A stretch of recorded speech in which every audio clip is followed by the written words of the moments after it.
अस्सलामुअलैकुम। अ, आज हम जो है वो प्रीवियस लेक्चर जो है जिसमें हमने मेश एनालिसिस किया था, मेश एनालिसिस की कुछ एग्जांपल्स करेंगे और इसके बारे में हम जो है वो डिटेल जो है वो अपने कॉन्सेप्ट्स जो है उनको कंसोलिडेट करें। तो जो एग्जांपल्स हम करना चाह रहे हैं, let me draw first circuit. ये आपका होमवर्क भी था, जस्ट टू कंफर्म कि आप लोग जो काम जो है वो आपके कॉन्सेप्ट्स क्लियर हैं या नहीं। तो आप यहाँ से चेक कर सकते हैं और देख सकते हैं कि आप लोगों ने कहाँ पर गलती की। ठीक है जी। सो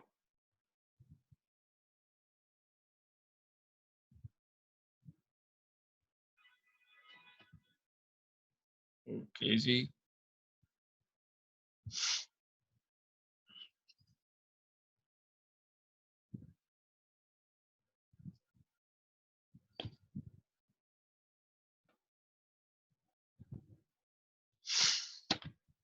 ओके जी। सो ये हमारे पास सर्किट है और इसमें हमारे पास कुछ इस किस्म की जो है वो वैल्यूज।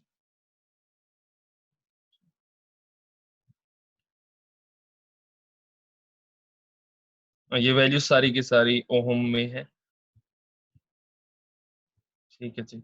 और यहाँ पे हमारे पास 10, दिस इज 6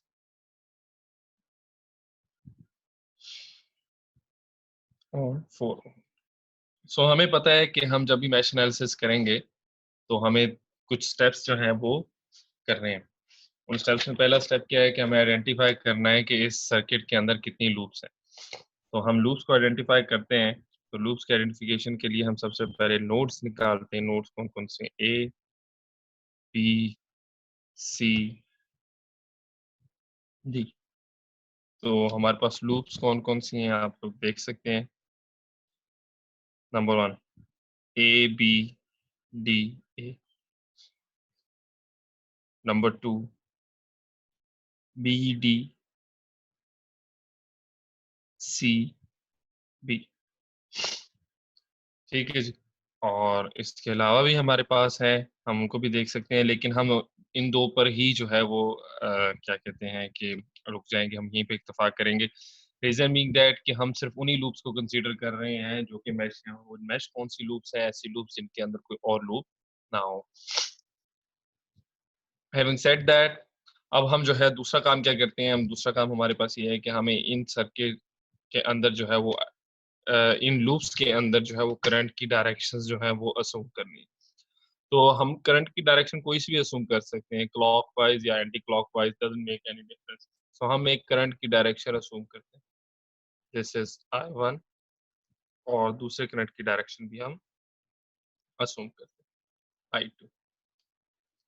ठीक है जी। अब हमने ये कर लिया, इसके बाद हमें क्या करना है? इसके बाद हमें करना है एक काम जिसमें हम क्या करेंगे, इस सर्किट के ऊपर KVL अप्लाई करेंगे। तो पहले हम मैश 1 के ऊपर जो है वो KVL अप्लाई करते हैं। तो मैश 1 में करंट देखें, I1 जो है वो नेगेटिव टर्मिनल से एंटर हो रहा है, तो हमारे पास -50। ठीक है जी। और फिर हमारे पास रजिस्टर के क्रॉस ड्रॉप है 5I1 ओहम्स लॉ से। फिर हमारे पास 10 ओहम के रजिस्टर के बीच में से दो करंट गुजर रहे हैं, एक I1 और दूसरा हमारे पास जो एंटर हो रहा है I1 और जो लीव कर रहा है वो I2। और आखिर में हमारे पास क्या है? एक वोल्टेज सोर्स जिसमें करंट जो है पॉजिटिव टर्मिनल से एंटर हो रहा है।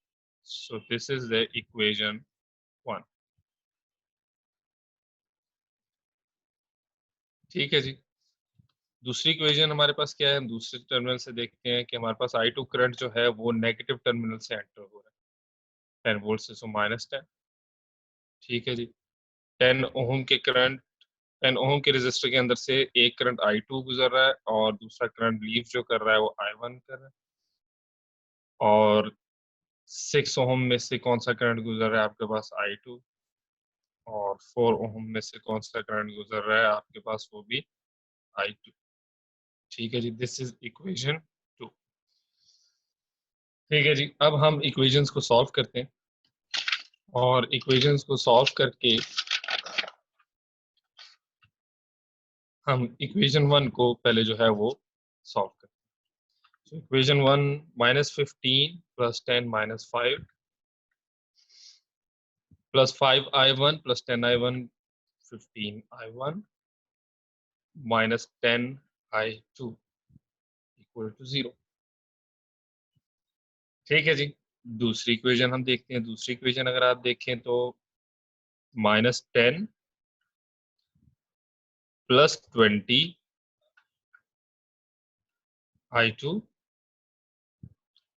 - 10i1। ठीक है जी, हमारे पास एक इक्वेशन आ गई। अब इन इक्वेशंस को हम जो है वो साइमल्टेनियसली सॉल्व करें तो हमारे पास जो है वो हमारा आंसर आ सकता है। तो अगर मैं मज़ीद इसको जो है इक्वेशन 1, इक्वेशन 2, ठीक है जी, और मैं मज़ीद इनको जो है वो अगर क्या कहते हैं कि सॉल्व करता हूँ, तो मैं ऊपर वाली इक्वेशन को 2 से मल्टीप्लाई करता हूँ, इक्वेशन 1 को मल्टीप्लाइंग इक्वेशन 2 line 1 with 2, तो हमारे पास -10 + 30i1 - 20i2 = 0, और एडिंग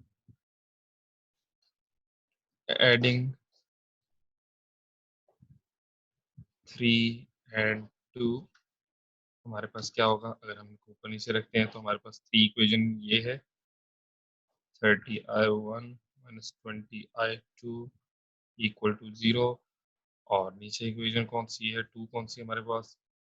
-10 - 10i1, और हमारे पास क्या हो जाएगा? +20i2।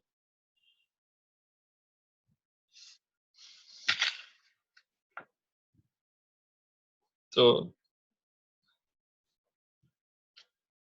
हम इनको कैंसिल कर सकते हैं, और this will become 20i1 - 20 to 0। So i1 की वैल्यू यहाँ से निकाली जा सकती है, 20i1 = 20, और i1 हमारे पास फिर इससे क्या आ जाता है? 1 एम्पियर। ठीक है जी। i2 फिर बहुत आसानी से निकाला जा सकता है। हम किसी भी इक्वेशन 1, 2 या 3 में किसी एक में भी i1 की वैल्यू पुट करके हम जो है वो इक्वेशन सॉरी i2 की वैल्यू को जो है वो obtain कर सकते हैं। So I will go with equation 3। So equation 3 में मेरे पास क्या है? -10 + 13 to i1 जो कि 1 है, -20i2। ठीक है जी। तो इसका मतलब क्या हुआ? हम अगर इनको देखें तो हमारे पास ये क्या बन गया? -10 + 30 = 20i2। ठीक है जी। और i2 अगर हम इसे चेक कर लें तो i2 will become what it will become? हमारे पास इट बिकम्स 1 एम्पियर। ठीक है जी। सो इस तरीके से हम i1 और i2 की वैल्यू जो है वो निकाल सकते हैं। जब i1 और i2 की वैल्यूज़ आ चुकी हैं तो हम हर रेज़िस्टर के क्रॉस जो है वो क्या कर सकते हैं? हम निकाल सकते हैं कि कितना potential drop. So this is example 1। Now will move towards the example 2। अस्सलाम वालेकुम। दिस इज़ एग्जांपल 2, और इस एग्जांपल में हम इस सर्किट को सॉल्व करेंगे। इस सर्किट में थोड़ी-सी कॉम्प्लेक्सिटी है। नंबर 1, एक तो इसमें हमारे पास जो है वो मैशेस ज़्यादा हैं। नंबर 2, इसमें हमारे पास जो सबसे अहम बात सोचने वाली है वो ये है कि हमारे पास यहाँ पर इसको आई नॉट अगर आप समझें, ठीक है जी, दिस इज़ आई नॉट, ठीक है जी, आई नॉट, और दिस इज़ 4 आई नॉट। ये सिंबल जो है वो dependent current source, voltage source,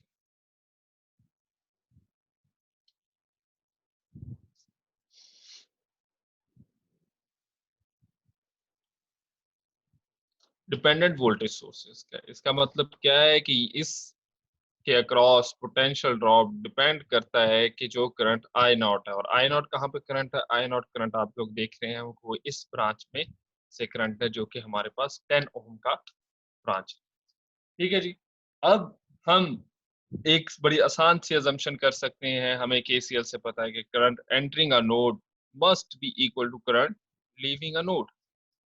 सो इस नोड को अगर देखें, अगर इस नोड को मैं नाम देता हूँ, लेट्स से इसको मैं ए नोड का देता हूँ, तो इस नोड में करंट एंटर कितने हो रहे हैं, तो हमें पता चला है इस करंट नोड में करंट एंटर सिर्फ और सिर्फ एक ही हो रहा है, और उस करंट का नाम क्या है, I1।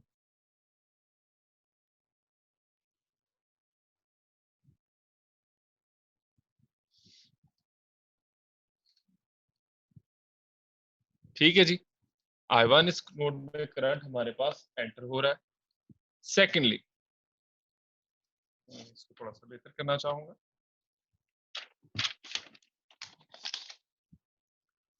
जी, I1 करंट इस नोड में एंटर हो रहा है, और लीव करंट कितने कर रहे हैं, I2 and I0।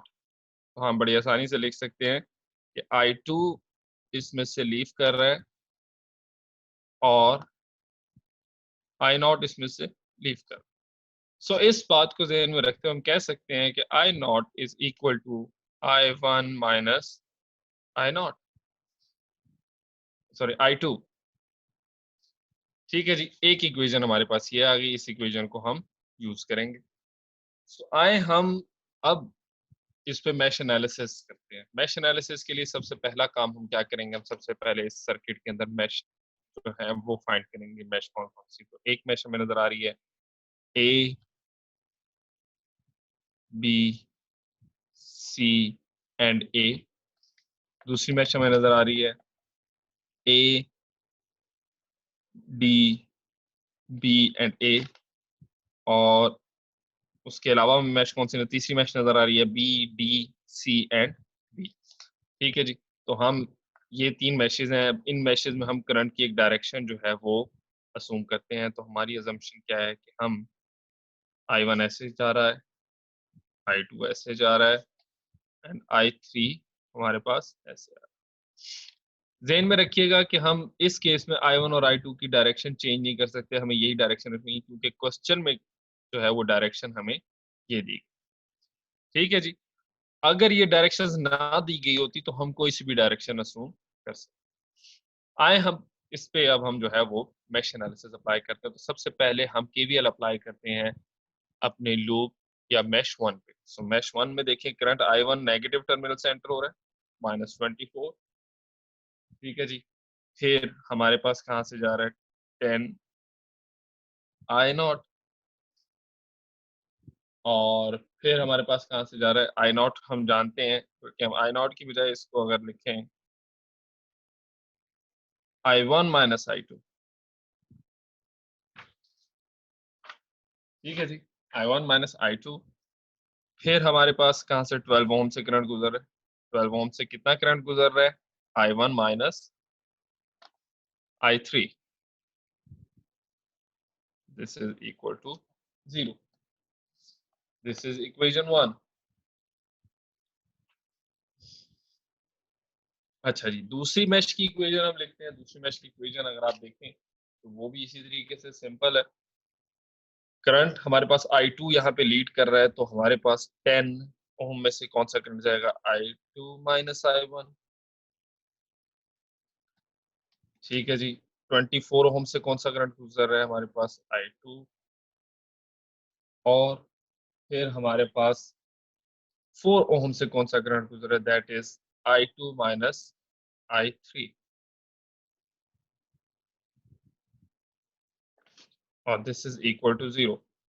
This is equation 2। For equation 3 we can say कि हमारे पास करंट I3 लीड कर रहा है, सो 12 ओम से करंट कौन सा जाएगा, I3 minus I1।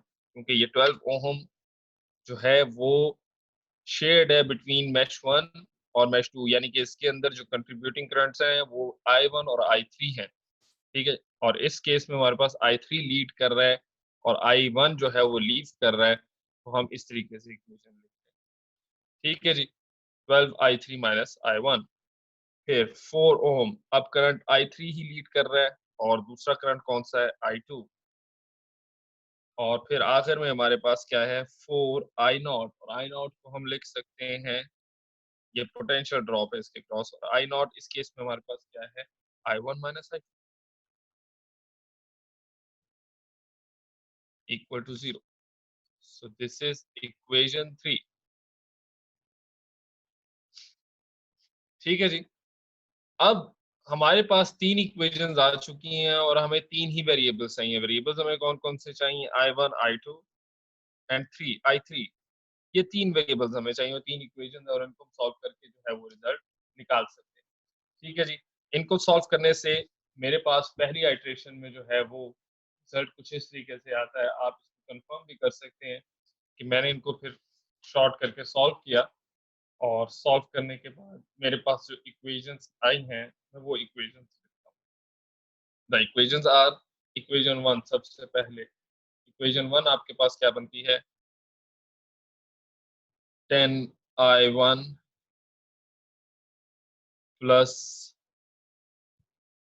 38i2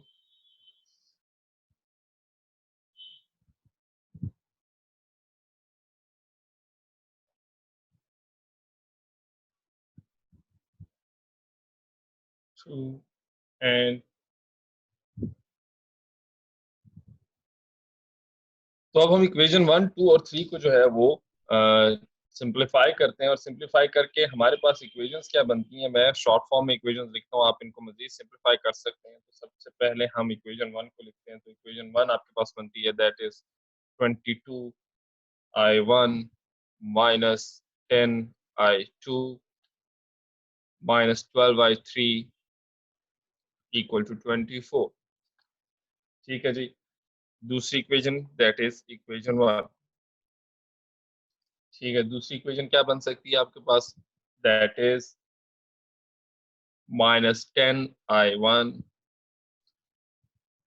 plus 38i2, और हमारे पास क्या बनता है, minus 4i3 equal to 0। That is equation 2। और लास्ट इक्वेशन हमारे पास में इक्वेशन 3 बनती है, minus 8i1 minus 8i2 plus 16i3 equal to 0। This is equation 3। आप तीनों इक्वेशंस को साइमल्टेनियसली सॉल्व कर सकते हैं, और सॉल्व करने के बाद जो है वो रिजल्ट आपके पास जो आएगा, तो इनको साइमल्टेनियसली सॉल्व करने से हमारे पास i1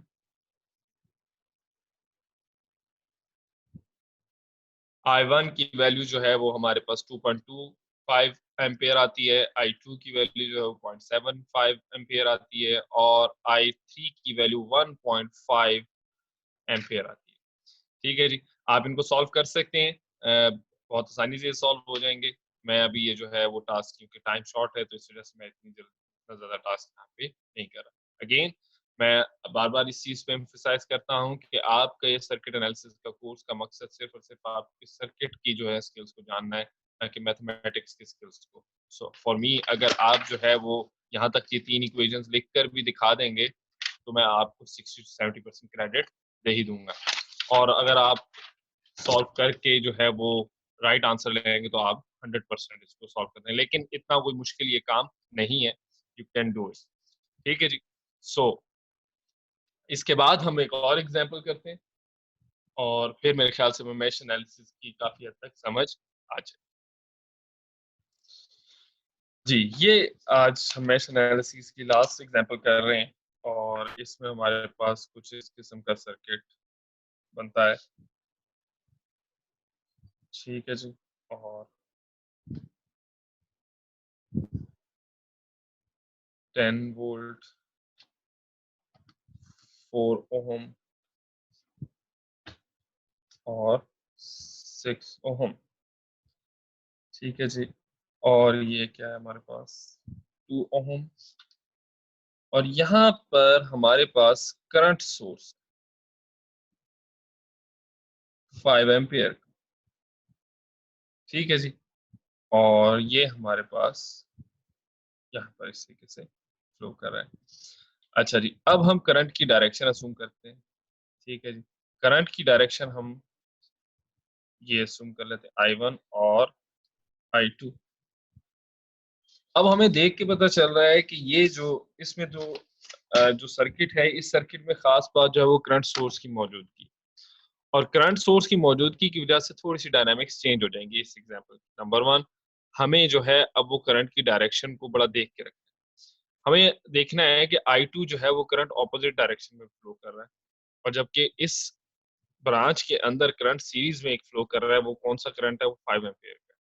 ठीक है, जो कि अपोजिंग करंट है। तो हम बड़ी आसानी से कह सकते हैं कि I2 जो है वो हमारे पास क्या है?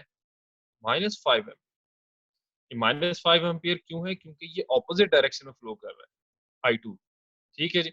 हमारा I2 जो है वो इसी के इक्वल है, लेकिन जरा ऑपोजिट डायरेक्शन। ठीक है जी।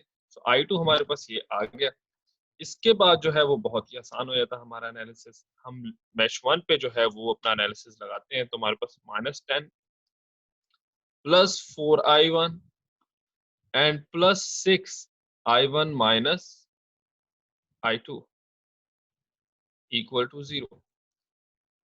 इस केस में हम दूसरी इक्वेशन भी लिख सकते हैं, लेकिन दूसरी इक्वेशन लिखने की जरूरत नहीं है। क्यों? हमें I2 ऑलरेडी ही मालूम है, और जब I2 हमें पहले से ही पता है तो हम अपने एनालिसिस को बड़ा सिंपल कर सकते हैं। सो -10 प्लस 4I1 प्लस 6I1, और I2 की जगह क्या आ जाएगा आपके पास? 5 इक्वल टू 0।